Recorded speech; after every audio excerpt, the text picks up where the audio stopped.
بسم اللہ الرحمن الرحیم۔ السلام علیکم۔ ماہ رجب کی 26ویں تاریخ تھی۔ رات کے گیسو ہر طرف بکھرے ہوئے تھے۔ مکے کی ساری آبادی محوِ خواب تھی۔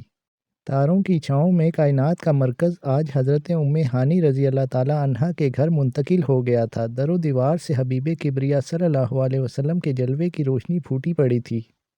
رات کا محافظ دستہ عالم بالا سے فرش گیتی کے لیے چلنا ہی چاہتا تھا کہ حجاب عظمت سے آواز آئی، عرش کی قندیلوں کی روشنی تیز کر دی جائے، جنتوں کی کائنات نئے ڈھنگ سے آراستہ کی جائے، قدم قدم پر تجلیات کی شمعیں روشن کر دی جائیں، روش روش پر بہاروں کا خزانہ بکھیر دیا جائے، کوثر و تسنیم کی سعید موجوں پر نور کی کرن بچھا دی جائے، حوران بہشت حسن و مجرود کے شفاف آبگینوں سے حجابات کے پیراہن اتار دیں، ملکوت اعلیٰ کے تمام فرشتے اپنے اپنے آسمانوں پر قطار اندر قطار کھڑے ہو جائیں، افلاک کے تمام سیارے ٹھہر جائیں، وقت کا قافلہ رک جائے، خیر مقدم کے لیے پیغمبران اولو العزم آسمانوں کی گزرگاہوں پر کھڑے ہو جائیں۔ فرش گیتی سے بے ہزارہ جاؤ جلال آج میرا حبیب یہاں تشریف لا رہا ہے، وہی حبیب جو میرے دست و قدرت کا نقش اول ہے، جسے میں نے اپنی ساری کائنات کا مختار عام بنایا ہے۔ فرمان سنتے ہی قدس میں نورانی مسرتوں کا ایک سماں بند گیا۔ چشم زدن میں عالم بالا کا نقشہ بدل گیا۔ جنت کی سمٹی ہوئی بہاریں فضائے نور پر چھا گئیں۔ آسمان اور صحرا پر تجلیات کے آئینے نصب کر دیے گئے۔ نوری کرنوں کا غلاف عرش کے بام و در پر چڑھا دیا گیا۔ مہتابی کنگریوں پر پرچم کبریائی اس شان سے اڑایا گیا کہ ستوت جلال سے عرش کا پایا ہل گیا۔ جنتوں کی سرزمین پر بہاروں نے پھول برسائے، نظاروں نے منہ چوما، گلریز تبسم نے موتی لٹائے، حسن بے نقاب نے چراغاں کیا، روش روش نکھر گیا، چمن چمن سنور گیا اور شباب نور کے نئے پیکر میں جگمگاتی ہوئی حوریں قطار باندھ کر ہر طرف کھڑی ہو گئیں۔ دم کے دم میں قدس کا عالم لطیف بند سنور کر آراستہ ہو گیا۔ اتنے میں آسمانی دنیا کا دروازہ کھل گیا۔ تجلیات کے جلوے میں حضرت جبرائیل علیہ السلام آگے بڑھے۔ فضائے نور میں تیرنے والا براق نام کا ایک نورانی سیارہ آج ان کے ہمراہ تھا۔ آسمان کی بلندیوں سے اتر کر سیدھے مکے میں حضرت ام ہانی رضی اللہ تعالیٰ عنہا کے مکان پر تشریف لائے۔ آج ان کے آنے کا اندیشہ ہمیشہ سے نرالا تھا۔ دروازے کی بجائے مکان کی چھت توڑ کر اندر داخل ہوئے۔ حبیب کبریا صلی اللہ علیہ وسلم محو خواب تھے۔ آنکھیں بند تھیں لیکن دل جاگ رہا تھا۔ کچھ دیر سوچنے کے بعد حضرت جبرائیل علیہ السلام آگے بڑھے اور اپنے کافوری لب حضور صلی اللہ علیہ وسلم کے پائے ناز سے مس کر دیا۔ ٹھنڈ محسوس ہوتے ہی نشان قدرت کی نرگسی آنکھیں کھل گئیں۔ دریافت فرمایا، جبرائیل کیسے آنا ہوا؟ سفیر غیب نے جواب دیا، اللہ رب العزت کی طرف سے حریم عظمت میں تشریف ارزانی کا پروانہ لے کر حاضر ہوا ہوں۔ سارا عالم قدس بچھڑے ہوئے محبوب کے لیے چشم برہ ہے۔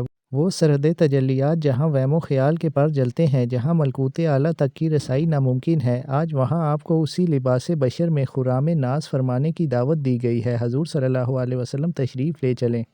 زمین سے لے کر آسمانوں تک ساری گزرگاہوں پر امیدوں کا ہجوم ہاتھ باندھے کھڑا ہے۔ چند ہی لمحے کے بعد خاکدان گیتی کا ایک بشر براق پر سوار ہو کر اس شان سے عالم قدس کی طرف روانہ ہوئے کہ ملکوت اعلیٰ کے مرسلین نیاز مند غلاموں کی طرح رکاب تھامے ہوئے ساتھ ساتھ چل رہے تھے۔ مسجد اقصیٰ میں انبیاء سابقین کی ساری جماعتیں عقیدتوں کا خراج لیے حاضر تھیں۔ حضور صلی اللہ علیہ وسلم کی اقتداء میں نماز ادا کر کے سب نے امامت کبریہ کے منصب کے ساتھ اپنی نیاز مندی کا کھلا ہوا اعلان کیا۔ وہاں سے فارغ ہو کر امام الانبیاء صلی اللہ علیہ وسلم آسمان کی طرف چلے۔ گزرگاہوں پر خیر مقدم کے لیے پیغمبران اولو العزم کھڑے تھے۔ ہر جگہ قدسیوں کے بیڑے سلامی کے لیے جھکے ہوئے تھے۔ عرش الہی کی مانوس فضا میں داخل ہوتے ہی بیتے دنوں کی یاد تازہ ہو گئی۔ قدم پڑتے ہی عرش کا دل خوشی سے جھوم اٹھا۔ پھر وہاں سے آگے بڑھتے رہے۔ عالم ملکوت بھی پیچھے رہ گیا۔ پھر بڑھتے بڑھتے اب وہاں سے جہاں کی خبر کسی کو نہیں معلوم، ایک محبوب اپنے محب سے، ایک بندہ اپنے معبود سے کس طرح ملا، ماتھے کی آنکھ سے ان دیکھی ہستی کا نظارہ کیوں کر ہوا، کیا کیا باتیں ہوئیں، پائیگائے شہنشاہی سے محبوب کو کیا کیا خلعتیں عطا ہوئیں، یہ ساری تفصیلات صفیہ راز میں ہے۔ صبح ہوئی تو سارے مکے میں شور برپا تھا۔ اہل یقین و خرد اللہ کو دیکھنے والی آنکھوں پر نثار ہو گئے، لیکن نادانوں نے کہا ایک بشر کے لیے عالم بالا کا سفر ممکن ہی نہیں ہے، یہ ساری کہانی بالکل من گھڑت ہے۔ حیرت ہے کہ ایک پیغمبر کی زبان سے اس طرح کی انہونی بات سننے میں آ رہی ہے۔ خانہ کعبہ کا طواف کرتے ہوئے چند فرشتے یہ باتیں سن رہے تھے۔ انہوں نے آپس میں کہا، تمہیں وہ رات یاد ہوگی جس کی صبح عبداللہ کے آنگن میں نور کی بارش ہو رہی تھی۔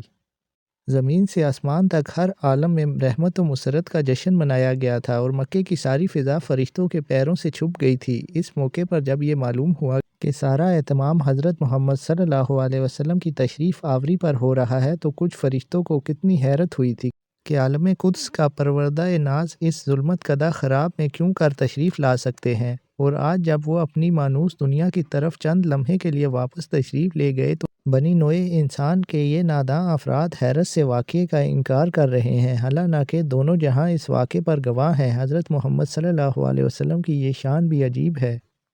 وہ یہاں آئیں تو فرشتوں کو حیرت، اور یہاں سے جائیں تو انسانوں کو حیرت۔ ان کی ذات حیرتوں کا مجموعہ ہے۔